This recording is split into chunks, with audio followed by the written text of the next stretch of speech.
Hello, bienvenue dans le journal intime du succès. Je suis Mavic Bright, Mindset et Success Coach, mère de famille nombreuse, chef d'entreprise. Je t'emmène dans les ups, les downs, les questions, les doutes, les changements, les réflexions que tu auras au fur et à mesure que tu réaliseras ta vision du succès. Ici, tu as le droit d'être indécemment ambitieuse, de pas toujours comprendre ce que tu ressens, mais de kiffer en te réalisant. Hello mesdames, bienvenue dans ce nouvel épisode du journal intime du succès. J'ai l'honneur, la chance, la joie de recevoir Mariva aujourd'hui, avec qui je vais échanger sur sa vision du succès, de la réussite, son épanouissement, son chemin, bref, ce qui fait qu'elle est elle. Mariva, merci d'avoir accepté mon invitation. Merci à toi, merci à toi. Franchement, c'est un honneur d'être là. Merci. Bon, eh ben, ça va me permettre de commencer par une anecdote. Mesdames, on en a toutes une. On a toute une copine qui n'est pas vraiment une copine parce qu'elle est trop âgée pour être vraiment une copine. Alors, elle est un modèle, mais elle est trop jeune pour être un modèle. Donc, en fait, vous dites rien et vous essayez de l'imiter en secret. Mariva, pour moi, c'est celle-là. Vous ignorez le nombre de fois où j'ai porté ma ceinture trop serrée sur mon Levi's 501. J'ai acheté mon premier 501 parce qu'elle avait un jean signature bleu foncé qu'elle portait. J'ai acheté mon premier 501 parce que je voulais être habillée comme elle et il m'allait pas du tout comme il lui allait à elle. J'ai acheté ma première ceinture tout en cuir alors que les gens portaient encore des trucs complètement bariolés parce qu'elle avait une ceinture tout en cuir. Et ma ceinture était serrée, mais vous imaginez pas combien de fois j'ai strangulé mes viscères pour avoir une taille fine comme elle dans son, dans son 501. On en a toute une. Moi, je m'arrive à. C'est un honneur pour moi que tu sois membre de mes programmes. C'est un honneur pour moi de t'accompagner. Et j'avoue que de temps à autre encore, quand je te vois en session de coaching de groupe, je me dis, waouh, c'est elle, c'est Mariva.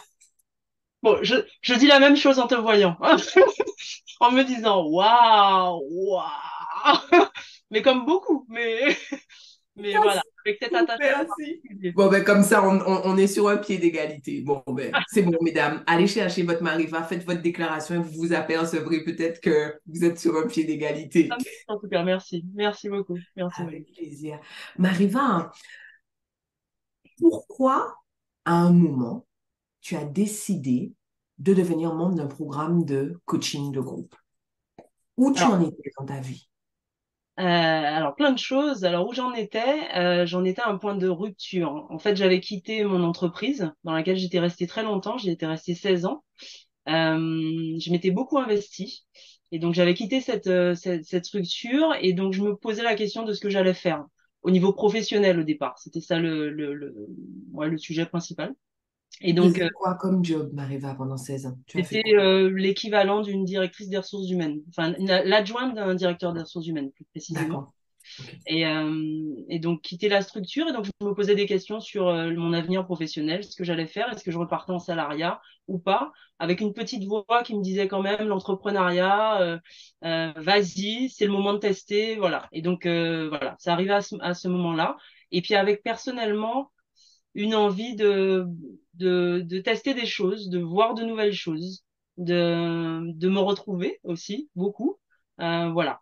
Et c'est à ce moment-là que l'ananas est arrivé, que tu es revenu dans ma vie, on va dire ça comme ça. J'ai deux questions, Mariva. Pourquoi tu as quitté la boîte dans laquelle tu étais? Et la deuxième, c'est qu'est-ce que tu veux dire quand tu dis j'avais envie de me retrouver? Qu'est-ce qu'il y a derrière se retrouver pour toi? Euh, alors, je l'ai quitté parce qu'on n'avait plus les mêmes valeurs, je pense vraiment, voilà, et plus de, voilà, souvent les entreprises dans lesquelles on reste longtemps, je trouve que c'est un peu comme une histoire d'amour, une histoire de couple, et quand on voit qu'on n'a pas le même chemin, vaut mieux voilà, prendre d'autres voies, donc c'était le moment. Euh, Surtout quand on s'est beaucoup engagé, en fait. Tu dis exactement, que tu t'es exactement. beaucoup engagé, donc quand tu as vraiment donné beaucoup dans une relation, à partir du moment où il y a des dissensions ou des dissonances dans la vision, il vaut mieux arrêter avant de tout saccager. Voilà, voilà. Et donc c'était ce moment-là. Et puis voilà, une impression comme par rapport à ta question de se retrouver, j'avais l'impression qu'il y avait un peu que certains points de ma personnalité, mais si je les avais un peu perdus, qu'il y avait des choses que la vie, le quotidien, etc. avait pris un peu le dessus et que j'avais un besoin en tout cas de ce moment de pause et de réflexion pour pouvoir mieux me projeter. Voilà, c'est ça. C'est comme ça J'adore que j'ai ça. vécu. Est-ce que pour toi, le fait que tu changes, ou en tout cas que tu sois en période transitoire dans ta vie professionnelle, est-ce que ça a été un déclencheur d'autres réflexions ou c'est juste un concours de circonstances qui fait qu'à ce moment-là, tu t'es aussi dit, il faut que je me retrouve? Non, je pense que ça a été, oui, enfin, ça a été un déclencheur ouais, de ça, ce moment-là. Et donc, ça m'a permis d'avoir peut-être plus d'ouverture pour m'ouvrir à d'autres choses et voir d'autres choses. Et c'est à ce moment-là, vraiment, enfin, ma petite sœur me dit, donc Célia, que tu connais également, me dit, écoute, est-ce que tu as vu ce que Maud fait? Est-ce que tu as vu ce que Mavic fait? Et je lui dis, bah, enfin, je sais pas, non, j'étais même pas sur Instagram, hein, véritablement Non! commence à regarder. Ah non, mais old school hein, jusqu'au bout. Et donc, et donc, je commence à regarder et avec, pour répondre à ta question de comment je suis arrivée à l'ananas, un mari qui parle et vit développement personnel depuis longtemps, qui m'en parlait, etc. Ouais, ouais, Oh. ouais, enfin, qui, en tout cas, qui vit, qui a lu beaucoup de choses sur le développement personnel, etc. Et qui m'a souvent dit, ça m'était resté dans la tête, tu fais du développement personnel, Mariva, sans le savoir.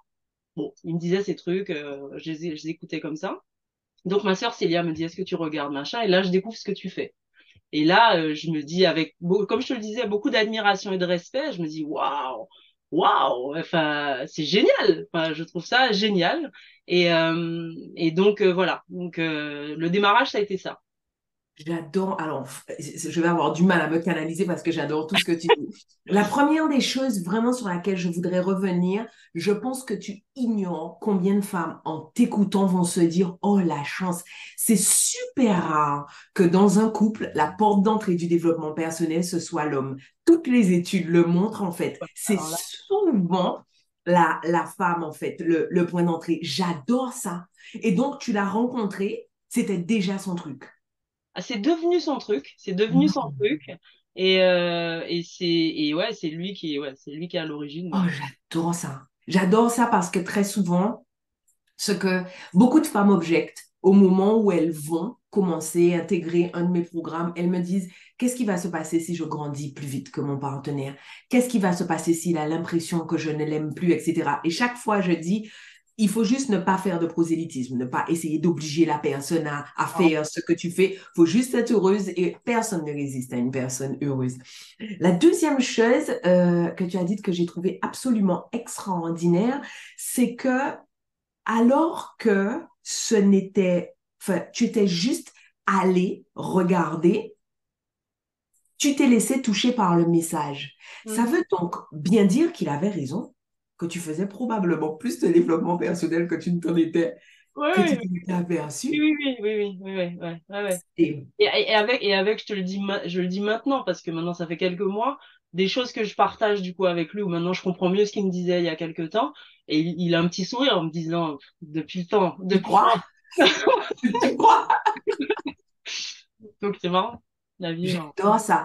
Alors, je voudrais que tu m'apportes un éclairage sur quelque chose. Donc, à ce moment où tu décides de travailler sur toi, tu es donc mariée et tu es mère de famille, c'est bien ça? Ouais, j'ai 3 garçons.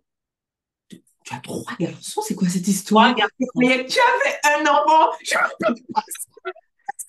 J'ai 3 garçons. 3 garçons. Non, arrête à où? Ils ont quel âge? Ils J'adore ont ça. de 17 ans, donc on a une certaine voilà, très proximité. 17 ans, 14 ans. Et là, tu es sur ta chaise et j'en ai un autre qui va avoir 6 ans en décembre. Ouais. Excellent. Je t'ai juste perdu au milieu de l'itinéraire, en fait. Le maillon 14, j'ai pas, Ouais. mais j'adore. Excellent. Alors, voilà. Eh ben, ça m'amène à ma question. Comment est-ce que tu assumes de vouloir travailler sur toi alors que tu as un boulot, un couple, une famille, une maison à faire tourner? Est-ce qu'à un moment ou à un autre, tu ressens de la culpabilité? Non, je crois pas. Moi, Non, pas j'adore. maintenant. Non, non, non, non, parce que alors ça aide d'avoir un mari qui est quand même Oui, intéressé au sujet sensible, et bien convaincu sûr. et sensible le sujet. Mais en tout cas, je pense qu'ils sont tous convaincus que si ça fonctionne, si je vais bien, si mon époux va bien, on va bien. Non, non, ça fait partie. Moi, j'ai pas de culpabilité par rapport à ça. Ok, d'accord. Et Et, donc, juste peut-être pour compléter le point, c'est vrai que je suis arrivée à l'ananas, il y avait mon époux, il y avait toi, donc là, et puis le besoin, et c'est les messages que, enfin en tout cas moi j'entendais de ta part, comme si une petite voix qui me parlait à l'oreille sur certains messages que tu évoquais en me disant mais elle est dans mon cerveau ou c'est pas possible, elle est en train de voir ce que je suis en train de vivre. J'avais besoin de structurer moi cette période-là, et donc c'était aussi une des raisons du choix. Et puis il y a eu la masterclass du mois d'octobre. Et je me revois encore l'écouter, etc. Et sortant de là, dire à mon mari, bon, bah, je vais y aller, hein, en fait. Et voilà, voilà. est-ce qu'on peut s'arrêter sur ça, Et- tu vois, parce que pour l'extérieur, ça a quelque chose d'un peu surprenant, mais même pour moi, c'est toujours surprenant parce que chez beaucoup de femmes que j'ai interviewées et sont membres de mes programmes, elles disent les masterclass, les workshops, c'est une espèce de tournant. Tu avais déjà fait des masterclass, Mariva? Ah, enfin, sur le développement personnel, c'était la première fois, je pense. D'accord, ok. Qu'est-ce qui s'est passé? Pourquoi tu as adhéré? Quel message t'a parlé? Alors, je pense que c'est pas un message, je pense que c'est un ensemble. C'est tout ce que je t'ai décrit en parallèle, un contexte, etc., que j'étais peut-être plus à l'écoute à ce moment-là. Euh, je le dis toi parce que les messages et la manière dont tu les passes me parlaient. Je pense que selon les personnes, les coachs, etc., ça Oui. parle. Voilà. Donc il y a quelque chose. Euh, ouais, c'est ça. Et puis que ça me touchait sur certains messages, sur les pensées limitantes, sur le fait qu'il faut y aller, qu'il faut être dans l'action, les mécanismes. Et voilà, il y a des mots comme ça, des choses qui m'ont parlé plus. Donc ce qui me parle à moi parle peut-être pas à la voisine, hein, mais voilà. J'adore ça. Tu as dit, peut-être qu'à ce moment-là, j'étais plus réceptive. Mhm. Est-ce que ta conclusion, c'est que, quel que soit ce qui nous entoure ou quelles que soient les opportunités, il y a une partie du résultat qui dépend de notre aptitude à saisir ou pas un Oui. message, quelque chose qui se Oui. passe? Ah, j'en suis D'accord. convaincue. J'en suis convaincue. Enfin, je fais partie des gens qui pensent que les choses n'arrivent pas par hasard. Non. Voilà. Voilà, et j'étais prête à ce moment-là et à ce moment-là. Et dans ce qui s'est passé après, si on prend ça comme référentiel, ça s'est appliqué plein de fois, en fait. Parce que j'étais ouverte à, voilà, je voyais les choses différemment. D'accord. Alors, on va faire un saut dans le temps avant que tu ne combles le gap.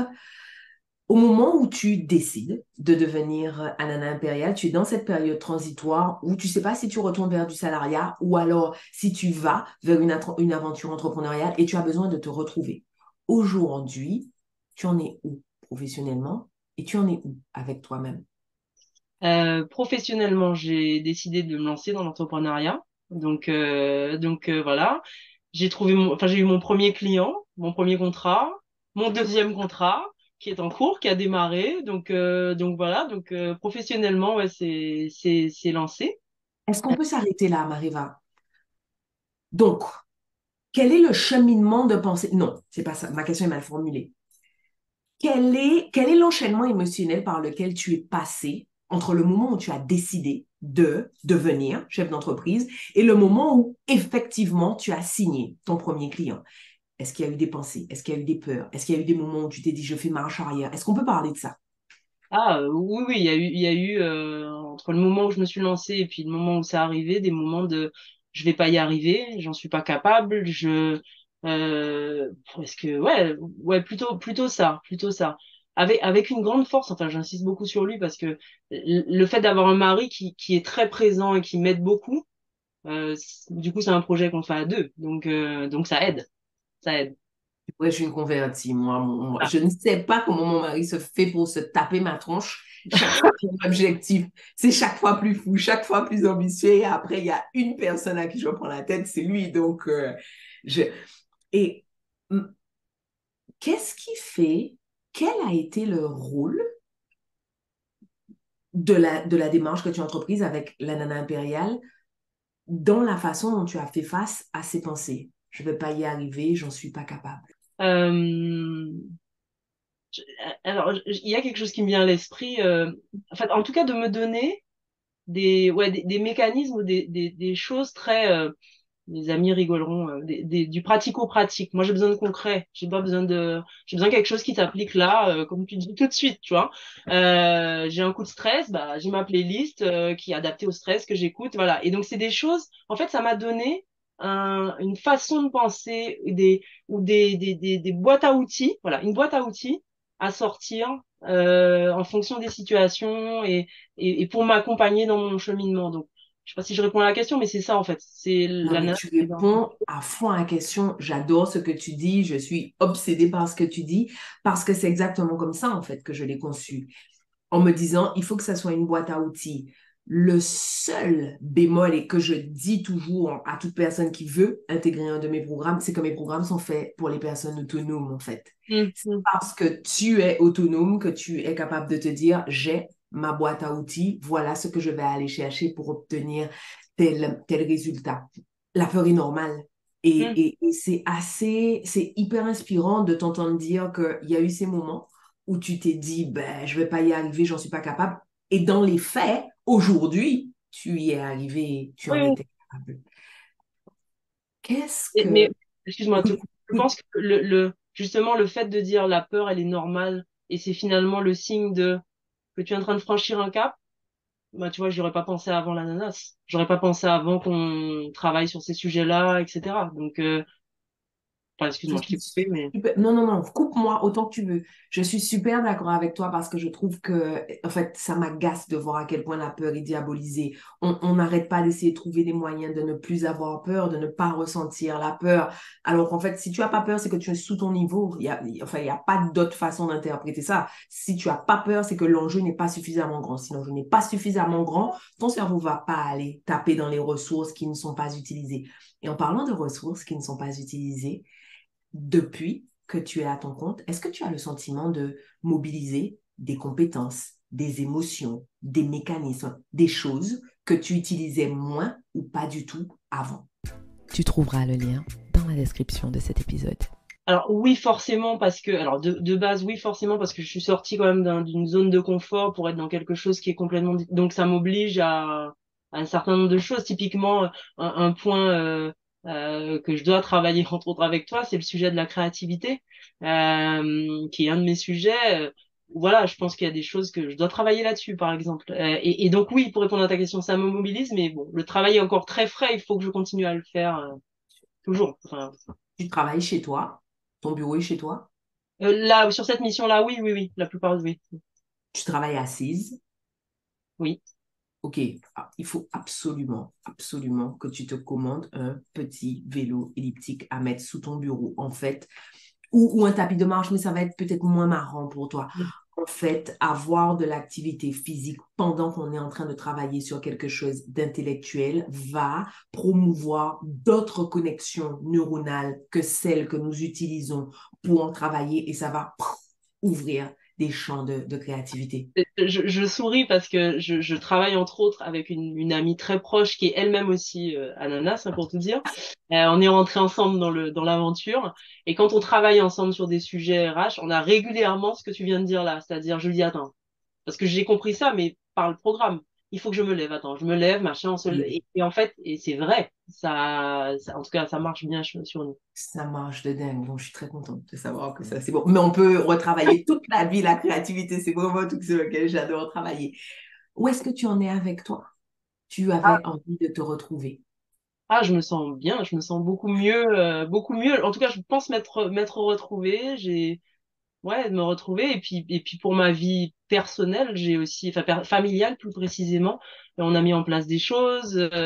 Voilà, il y a beaucoup de choses qui ont évolué à ce niveau-là. En termes Comme d'organisation, ouais, c'est top. J'aime beaucoup ce que tu dis parce que très souvent, on ghettoise les démarches de croissance personnelle, alors qu'en fait, quand ça fonctionne pour tout le monde, en fait. Mm, mm. Une maman heureuse à la maison, une maman qui gère, qui sait où on va, rend les choses plus simples pour tout le monde. Quand tu dis on a mis en place des choses, et la vérité, c'est que parfois on met en place des trucs qui sont complètement foireux, mais au moins on est dans une démarche d'amélioration continue. Et moi, je suis persuadée que c'est ça qui fait les familles heureuses, en fait. Qu'on soit tous en train de grandir les uns les autres. Est-ce que, comment tu te décrirais? aujourd'hui, si tu Oula. devais utiliser 5 mots? Ah, oh, j'ai pas ça, je l'ai pas anticipé. Euh, Est-ce que tu préfères me donner tes valeurs? ah, mais pareil, hein, la famille, la famille est une valeur, une valeur, c'est sûr. L'audace. Euh, il y a quelque chose qui dit chez nous, je pense que tu connais, mon père dit toujours, c'est important d'être une femme debout. Donc je suis Mhm. debout. Voilà. Je sais pas si c'est une valeur, mais c'en Ah, est c'est une des miennes, en tout cas. ah, Voilà, j'en ai j'adore. donné trois. Bon, j'ai C'est les très trois mots. bien. Je me débrouille avec ça. Donc, on a fait un saut dans le temps. On a le point de départ, on a le point d'arrivée. Qu'est-ce qui s'est passé entre les deux? Qu'est-ce que tu as fait concrètement, Mariva? Comment cette espèce de travail dans la nana impériale, comment il s'est traduit pour toi? Qu'est-ce que tu as fait? Qu'est-ce qui a changé? Qu'est-ce qui a changé dans mes objectifs? J'avais un objectif physique qui était enfin physique, qui était de me remettre au sport et de perdre du poids. Donc, et je pense que ça contribue beaucoup au mindset aussi. Donc je me suis mise à faire du sport, mais des trucs. Je- j'ai été une fois à la salle, de une fois je suis passée à deux, de deux j'ai pris un coach, de deux et là maintenant je suis à trois. Et on se lève tôt le matin et on y va à deux avec mon mari. Enfin voilà, des choses que franchement, j'étais la première à dire la salle, pas moi, etc. Oui. Voilà, bon, j'ai trouvé mon truc. Après, d'autres, ça doit être autre chose, mais donc voilà, j'ai perdu du poids. Je me suis remise au sport. Je me suis remise à des activités manuelles que j'avais mis un peu de côté. Enfin, en tout cas, je prends du temps pour ça. Euh, ouais, c'est les choses principalement. Et puis plus, j'ai testé des choses. Je pense que j'ai gagné en confiance en moi, en audace. J'ai testé des choses que j'aurais pas fait jusqu'à maintenant. J'adore. Alors, je crois que j'aurais dit ça au moins 20 fois. Je trouve ça encore extrêmement inspirant parce que il y a une espèce de pouvoir de l'humilité, en fait, qui se dégage quand tu parles.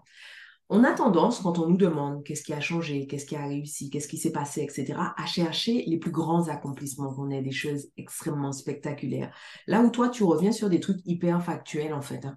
3 fois par semaine, je fais du sport et ça, pour moi, c'est une victoire. J'ai testé, j'ai osé. Et en fait, c'est extraordinaire de voir comment ton regard sur ton succès, sur ta réussite, c'est extraordinaire de voir où va ton focus, en fait. Mhm. Ton focus est sur vraiment des choses du quotidien. Et très souvent, quand on interviewe les gens dans les études, les gens qui sont insatisfaits sont les gens qui ne regardent que l'objectif et oublient le chemin. Et on Mhm. sent ta satisfaction parce qu'on sent ton obsession du chemin, en fait. On sent ton obsession du quotidien. Concrètement, il se passe quoi dans ma vie? Euh, Étape comment par étape. Ouais, c'est étape par étape. Pour moi, c'était important que c'est comme une maison, que les fondations soient solides pour pouvoir avancer vers d'autres choses. Donc, voilà, je travaillais sur ces Bon, fondations. mesdames, on est d'accord. Vous avez compris le genre de machine qu'il y a à l'intérieur de la nana impériale. Il fallait que je le dise. On a compris, là. Eva, comment tu utilises le programme? Tu es occupé? Tu es tout sauf inoccupé? Comment tu fais? Parce qu'il y a beaucoup de ressources, beaucoup de choses à disposition à l'intérieur du programme. Comment tu l'utilises?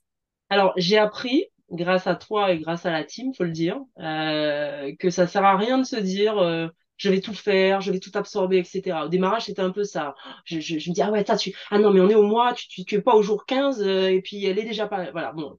On va arrêter de se mettre un stress inutile. Euh, donc mais ça m'arrivera sûrement de temps en temps quand même de me dire, ah ouais, j'ai pas vu ça, voilà. Donc, les replays, c'est génial. Voilà, je les regarde quand je peux pas être à toutes les sessions, je peux pas, voilà, mais je regarde les replays. Je regarde, là c'est peut-être hors ananas, mais les podcasts, je trouve ça génial. Et les podcasts avec ton chêne majestueux m'ont donné plein d'idées. Alors, je vais pas dire mon chêne, mais presque quand même, J'ai si. compris l'idée. Non, mais ça m'a, voilà, tu réfléchir à des choses, etc. C'était vraiment top. Donc voilà, donc ça c'est la parenthèse sur les podcasts. Et sur l'ananas, ben voilà, beaucoup les replays, le groupe Facebook, le groupe de pairs, je m'y suis mise aussi. Je pensais pas que j'aurais fait ça, mais j'ai un groupe de pairs. voilà. Et c'est top d'échanger avec elle. C'est marrant ce que tu dis parce que très souvent, celles qui disent j'aurais jamais pensé que j'aurais fait ça, finissent par dire mais enfin, je suis entourée d'un groupe absolument extraordinaire, elles sont extraordinaires et ça nous demande souvent de faire un effort, d'aller vers des gens qu'on ne connaît pas, etc. Mais c'est quand même l'incarnation du fait que les valeurs fédèrent.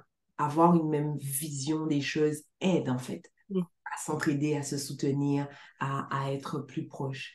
S'il y avait un outil, tu devais garder un seul outil à l'intérieur de la nana impériale, qu'est-ce que ça serait? Ah, les séances de, enfin, alors je dirais les séances de coaching pour Je moi sont, savais que tu allais dire ça. Je ouais, ouais, savais.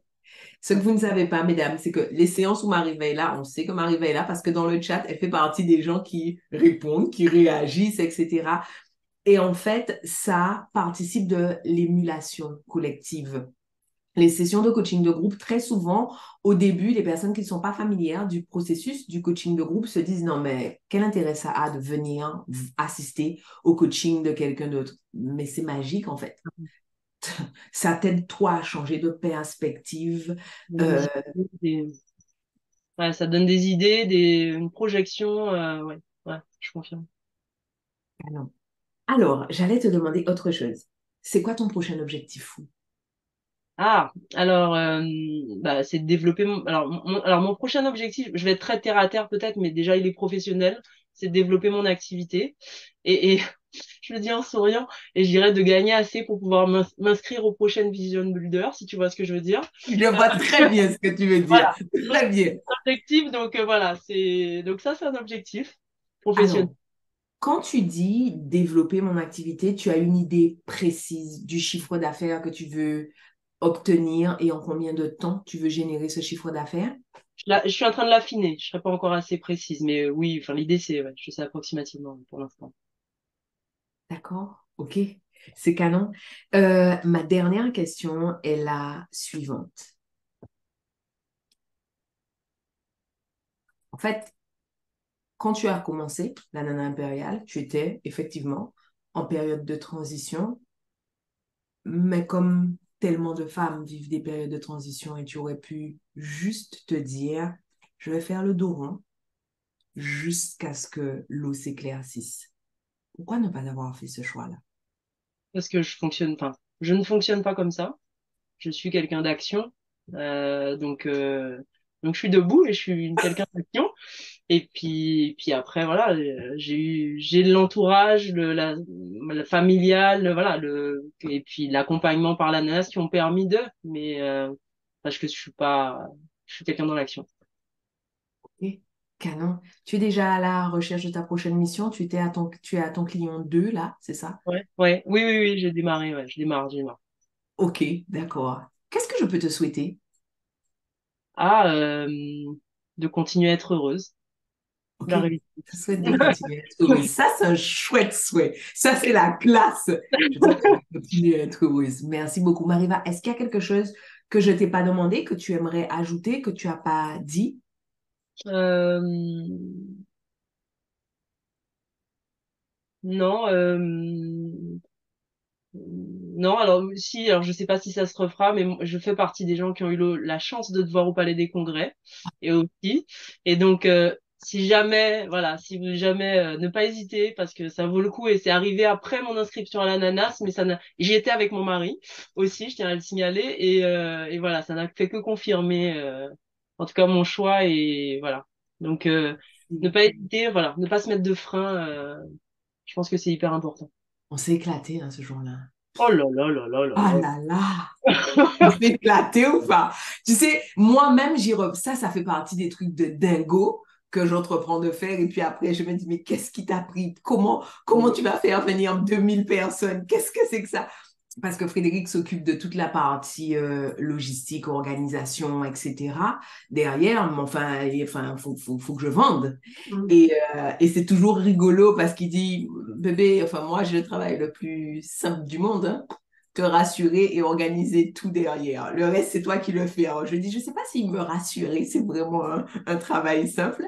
Mais tu vois, quand j'y repense, je me dis, waouh, en fait, ça vaut le coup d'avoir des rêves fous. Franchement, enfin, c'était une expérience incroyable. Et moi-même, quand j'y repense, je me dis, sentir toutes ces personnes-là en train de ressentir, waouh, c'est... Non, c'est magique. Magique. Ouais. Et tu sais quoi? Hier, j'étais en train de travailler sur le challenge, la chasse des fantômes d'Halloween du mois prochain. Et donc, j'enregistrais l'introduction, je me rappelais du Palais des Congrès. Et quand j'ai fini d'enregistrer, je me suis dit, bon, le prochain show, qu'on aille encore plus loin, il va falloir que je me prenne un prof de chant, etc. Après, je me suis dit, allez, ça suffit. Tu vas pas en plus aller rajouter aux chorégraphies, ça suffit. Malheureusement, une fois que je me suis dit ça, il y a de très, très fortes chances pour qu'on aille dans cette direction. Merci d'avoir écouté cet épisode du Journal intime du succès. Je vous retrouve la prochaine fois pour le prochain épisode parce que d'ici là, vous devez vous occuper de votre propre succès, n'est-ce pas? J'y crois pas, c'est déjà terminé, on se laisse là. Merci de m'avoir accordé votre temps.